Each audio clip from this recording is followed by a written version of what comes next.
ఈ కర్ణుడు నేను ఎంత బోధించినా ఆ యొక్క సుయోధనుని ఉప్పు కారం తిని అతని వంశించలేను, అక్కడే నేను ప్రాణాలు విడుస్తాను కానీ పాండవుల పక్షానికి అంటున్నాడు కర్ణుడు. కర్ణుడు కుంతి కుమారుడు అనే విషయం కుంతీదేవి తెలియదు. ఇప్పుడే వెళ్ళి కుంతీదేవి దగ్గరికి వెళ్ళి ఆ యొక్క కర్ణుడి జన్మ వృత్తాంతం చెప్పి, కర్ణుడు నీ కుమారుడు అతని నీ వెళ్ళి ఆహ్వానించమంటూ నీతో వచ్చేస్తాడని అతను తీసుకుని చెప్తాను. అట్టు లేదా కర్ణుడు నాగాస్త్రాన్ని పుట్టడి పాల్గొని చేస్తున్నాడు. ఒక రోజు ఆ నాగాస్త్రాన్ని ఒకసారి కాకుండా 2 మార్లు ప్రయోగించకుండా వరం తీసుకున్నాడనమాట. వచ్చాడా కర్ణుడు పాండవుల పక్షం చేస్తాడు. అక్క లేదా నాగాస్త్రాన్ని ఒక్క మార్లు ప్రయోగించేటట్లు కుంతీదేవిని పంపి వరం తీసుకుని వస్తే అప్పుడు ఈ కౌరవులు పాండవులను ఎలా చేస్తారో చూస్తున్నాం.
ఏం లేదు పని నుండి వచ్చాను కానీ మరి ఏదైతే కృష్ణ ఆ పార్కులు వచ్చి అంత నా చేసుకుంటుంది ఎంత నిద్ర లేకుండా ఉండాలి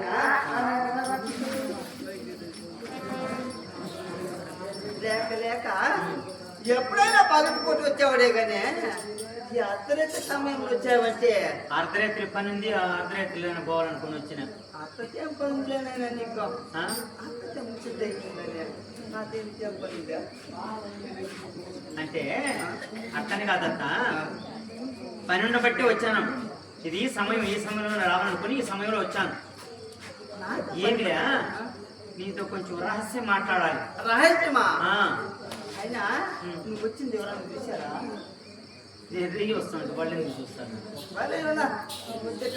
ఎవరు చూడకూడదని వచ్చినాను సరే ఏం లేదు నాకు ఒక అనుమానం నువ్వేమిటంటే కృష్ణ నా కుమారులను ఎప్పుడు కాపాడుతూ ఉన్నాయనా నా కుమారుడు నా బిడ్డలు నీ బిడ్డలుగా నీ చేతిలో పెడతా ఉన్నాయండి ఆనాడు చెప్పా ఈనాడు కూడా ఇప్పుడు నా బిడ్డలు నీ చేతిలోనే పెట్టేశా వాళ్ళకి అండా దండగా నువ్వే కాపాడాలని చెప్పా కదా నిజమే కదా నాకు దాచకుండా రహస్యంగా చెప్పినామంటే నీ కుమారులను కాపాడుతాను ఇప్పటికి కాపాడుతా ఎప్పటికి కాపాడుతా అయితే మనుషులు దాచుకోకుండా చెప్పారు అల్లుడు ఎప్పుడైనా కానీ సరే దాచలేదని నువ్వు నాకు దాచిపెట్టమని అడుగుతున్నా ఏమి లేదు నీకు ఏమనుకోవు కదా నేను అనుకుంటానులే ఇంత అర్ధరాత్రిలో వచ్చేసినావా ఏమని అడిగితే నేనేమనుకుంటాను నీకు పిల్లలు ఎంతమంది అత్త ఏమనైనా నీకు పిల్లలు ఎంత మంచి అని అడుగుతున్నా నీకు తెలియకుండా ఏముంది నాకు ముగ్గురు పిల్లలు ఎవరు ధర్మరాజు భీముడు అర్జునుడు నీ కుమారుడు మా తల్లి మాత్రం దేవికి నాకు సహదేవి అందరూ 5 మంది అందరూ వాళ్ళు అందరూ కలిసి 5 మంది కుమారుడు కానీ సాయి కాపాడుకుంటున్నా సంతోషం అంతేనా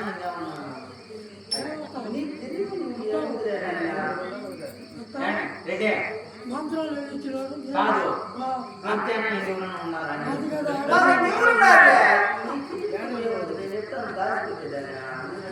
నిజమే నాకు కూడా తెలిసి వీళ్ళు 5 మంది ధర్మరాజు భీమసేనుడు అర్జునుడు నాకు సహదేవుడు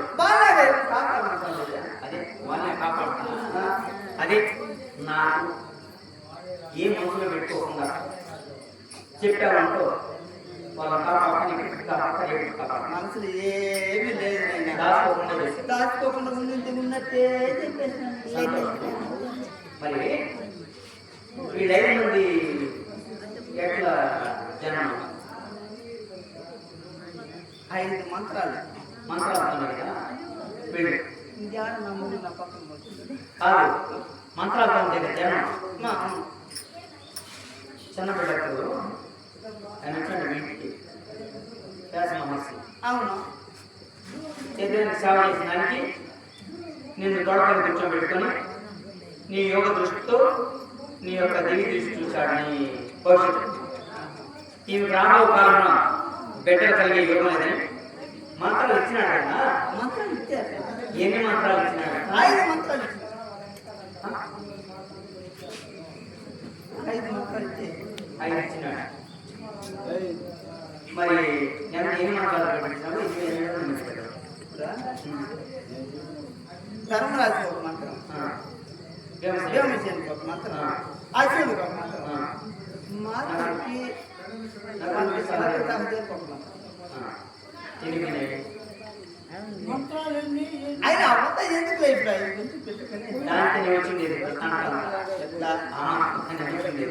కాదత్తయ్యా 5 బాగా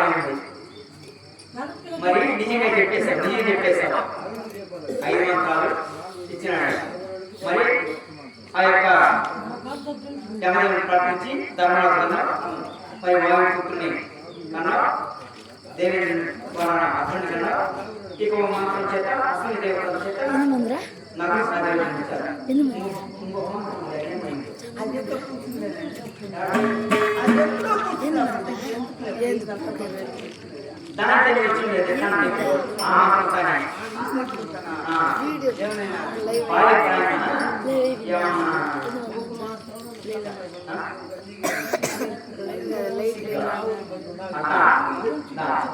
సిగ్గినంత వదిలేసి జరిగింది అనుకో నీ బిడ్డను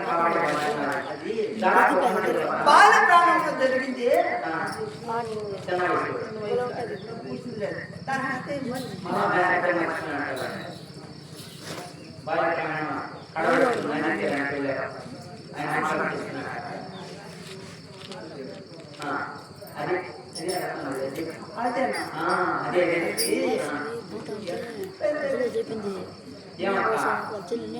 ఎప్పుడు నేను ఇప్పుడు చెప్పేదానికి నాకు చెప్పింది రహస్యం ఇంకెవరు లేరు ఎవరు ఉంటారా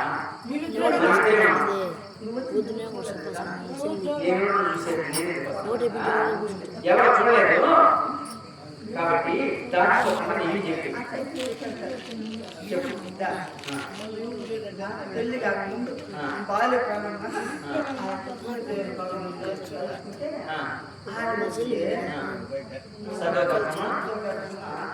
పెట్టిన ప్రసాదం చేశాడు అక్కడ నేను చేశాడు ఏం చేశాను పెట్టిన పెట్టి సంవత్సరం వదిలేసి నది తీరం వదిలేసి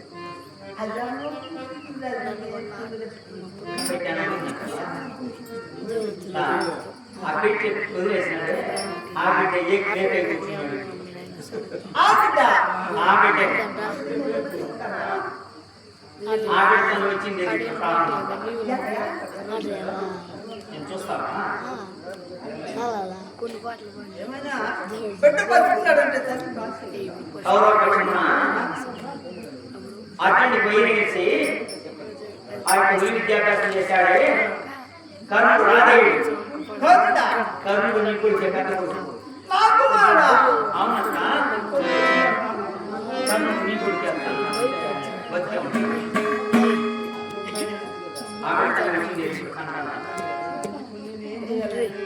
ఏం చేస్తావా కర్ణుని నీవు తల్లిని సంగతి తెలియదు నీ వెళ్ళి కారణ నువ్వు నా బిడ్డవునైనా నిన్న కనతల్లి నేను ఏదో చిన్న వయసులో జరిగిపోయింది అప్పుడు నేను ఇంటికి వెళ్తే 10 మంది ఏమంటారో అని అందరికి భయపడి నేను ఇలా చేశాను లేకపోతే నేను కావాల్సి చేయలేదు నన్ను క్షమించుకున్నాను అని చెప్పి అతని ప్రాధాన్యపడి ఎలాగైనా సరే అతన్ని తీసుకొచ్చి మీ పక్షం చేసుకున్నాను.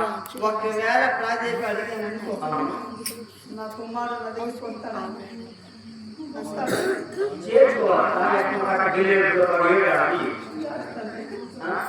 ఏడిస్తే అట్లా లేదు అతని మనసు కరగకుండా నీతోనే ప్రాణాన్ని వచ్చేసాడు అనుకో అప్పుడు ఏం చేస్తామంటే రానని చెప్పేస్తే ప్రాణం చెప్పేస్తే ఒక రోజు పుట్టాడు 5 రోజులు వేసుకున్నాడు నాగస్తాన్ని ఆచరణ కరుడు అవును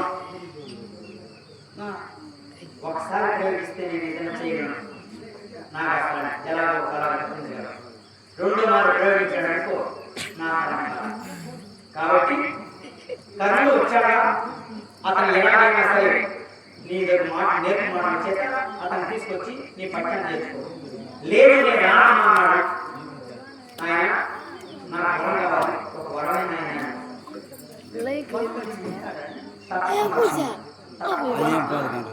కాబట్టి ఆ వరాన్ని కోరుకుంటాడు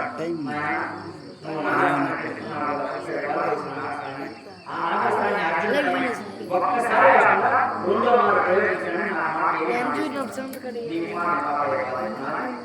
ఆ మాట తీసుకొని నీ కుమారుడు ఆరాధించు అయితే కర్ణుడు ఒకవేళ వెళ్ళిపోయినా పాండవులు అయినా ఒకవేళ అర్జునుడైనా 5 మంది ఎప్పటికీ శిరస్థాయి 5 మంది కాబట్టి నీ వెళ్ళి నా మాటని ఆ కర్ణుడు ప్రాధాన్యత అయితే పొద్దున్న తెల్లవారు కుంతిదేవి కర్ణుడికి పోతుంది ఇన్ని రోజులు చెప్పి కుంతిదేవి కర్ణుడికి పోతుంది ఎందుకు పోతుంది కుంతిదేవి కర్ణుడికి అనేసి చూసినాడు అనుకో కుంతి నీ కుమారుడు అని తెలియదమ్మా. చూశారో ఎందుకు కుంతీదేవి కలిగిపోతామని అంటారు? ఇది రహస్యం. అందులో ఇది రహస్యం లేదు. రహస్యం చెప్పడానికి వెళ్తున్నారు కాబట్టి రహస్యం ఇదే సమయం. కాబట్టి ఇప్పుడే సమయం. కాబట్టి ఇప్పుడే వెళ్ళి ఎలాగైనా సరే ఇక్కడ నీ దగ్గర తీసుకురా. అట్లనే పరమాయిస్తున్నాం.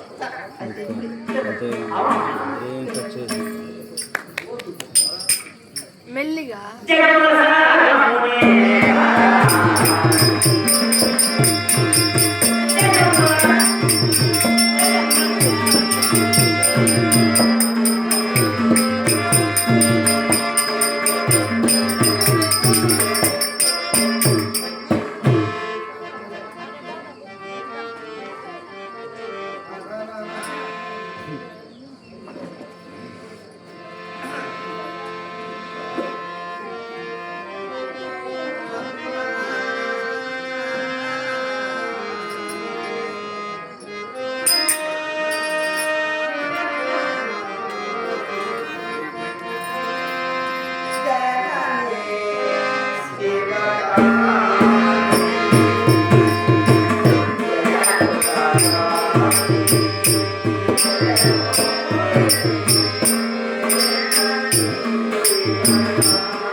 ఇంత అర్ధరాత్రి వేళ నాయనా కర్ణ ఎవరో తెలియకున్నది.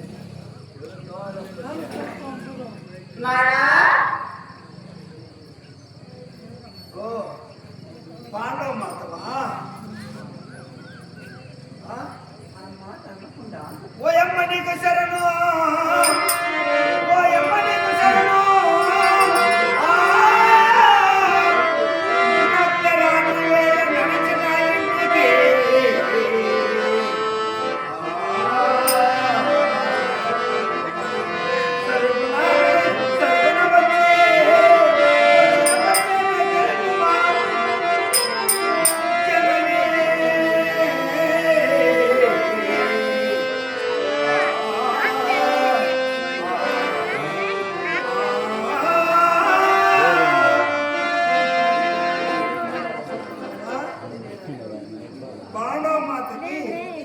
పాదంలో 10 జనపన్నాను.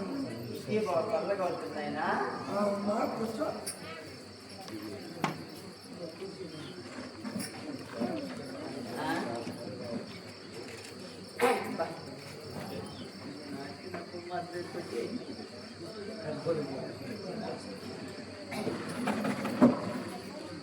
అమ్మా నాయనా కర్ణ, పాండవ మాత అనుకున్నా. అర్ధరాత్రి వేళ సమయమున ఎక్కడి నుంచో నడుచుకొని నా మందిరంలో చేరావు.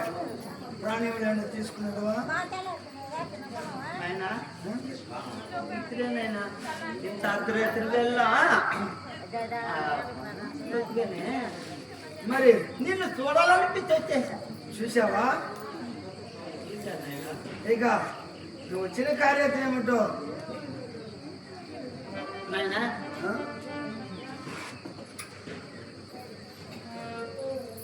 వినరా కుమారా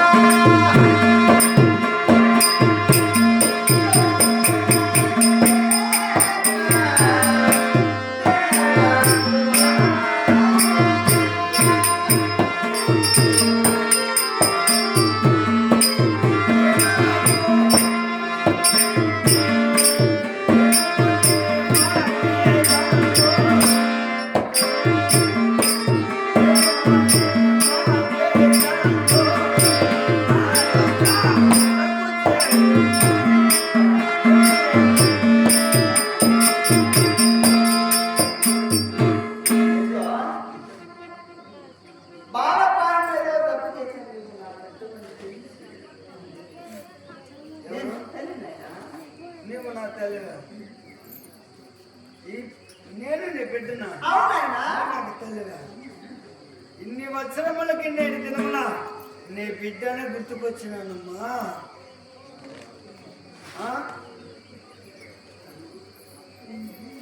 అమ్మా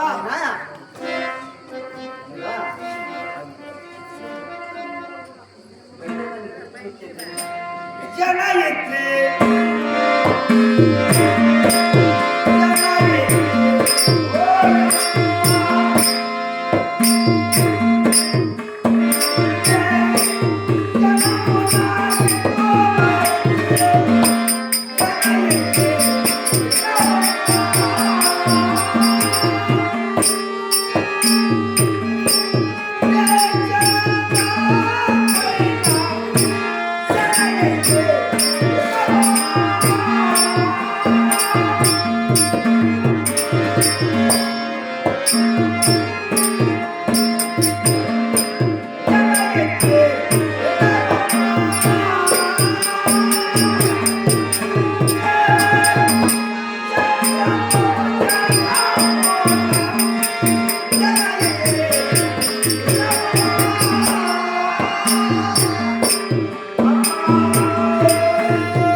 నువ్వే నా బిడ్డ నేను తల్లిని అంటున్నావే.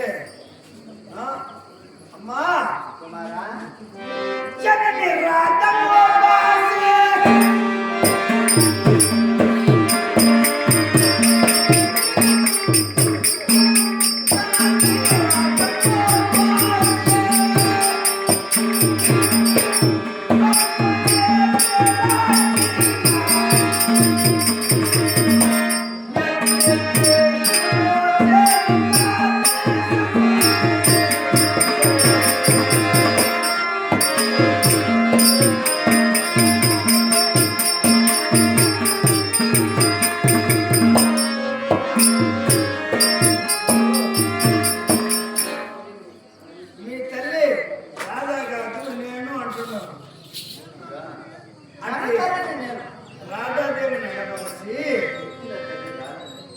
రమ్మంటున్నావే. నేటి దినమున నాకెప్పుడో తెలుసమ్మా ఈ ఉత్తమం. సాక్షాత్ శ్రీకృష్ణ పరమాత్ముడు నాకు స్వయంగా బోధించినటువంటి వాక్యములు ఇవి. కాబట్టి నేను రాను రాజాలను బాలప్రాయమున కన్న పేరు తెంపి పెట్టి అన్న పెట్టి ఆనాడు గంగలు విడిచిపెట్టావే అమ్మా.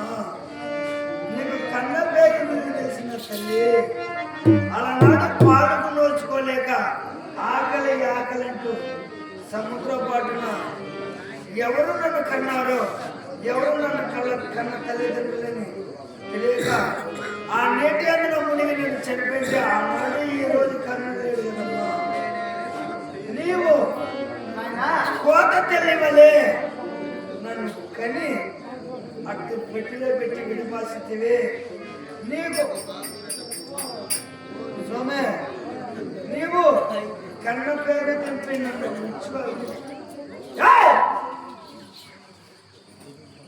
విడిచిపెట్టాలని నీ మనమున ఎలా కలిసి తల్లి? అవంతా తెలియకుండా జరిగింది తప్పలేదు. చిన్నప్పుడు తెలియకుండా జరిగింది తప్పలేదు. తెలిసి కూడా తెలిసి చేసిన తెలియక చేసిన తప్పుతుంది తల్లి. కన్నబిడ్డని ఈరోజు నీ కుమారులను ఎక్కడ వధిస్తున్నానని తెలిసి నా చందకొచ్చి నా కడకరారా అంటున్నావు. నన్ను నాడు పిలుచుకున్న బంధమేమైందమ్మా? చిన్నప్పుడు బాల ప్రయోజనం తెలియకుండా చేసిన తప్పులేదు. కానీ తెలిసి కూడా నీవు నా బిడ్డని తెలిసి ఇప్పటికైనా నీవు నా బిడ్డ నాకు తెలిసింది కాబట్టి నీ చెప్పొచ్చి ఆయన ఆ కౌరవులు వదిలి వచ్చేసావు. తరుణాథ్ కన్నా పట్టాభిషేకం చూడు తల్లి రానమ్మ రాలే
నువ్వు పెట్టుతున్నావే పుట్టుడు పాలకు నాగార్జున నాగార్జునే అర్జున పైకి ఒకసారి మాత్రం ప్రయోగించాలి.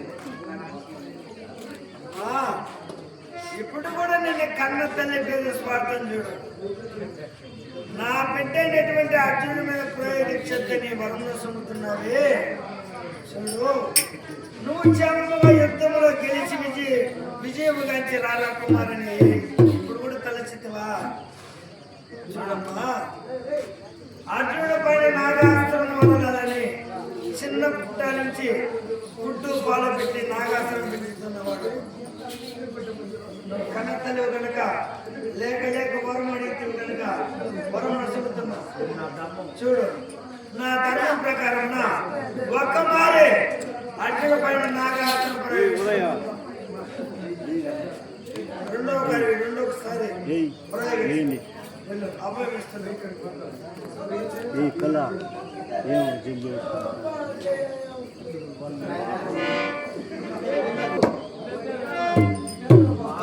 చిన్న మనవి నేను పుట్టిన మొదలు నీ చందపాలను వచ్చుకున్నానో లేదో కనుక కనుక ఒకసారి నీ చెన్నపాలు తాగాలను తల్లి ఒకసారి నాయనా, నీవు కోరుకున్నట్టుగా నా చెప్తా అలాగే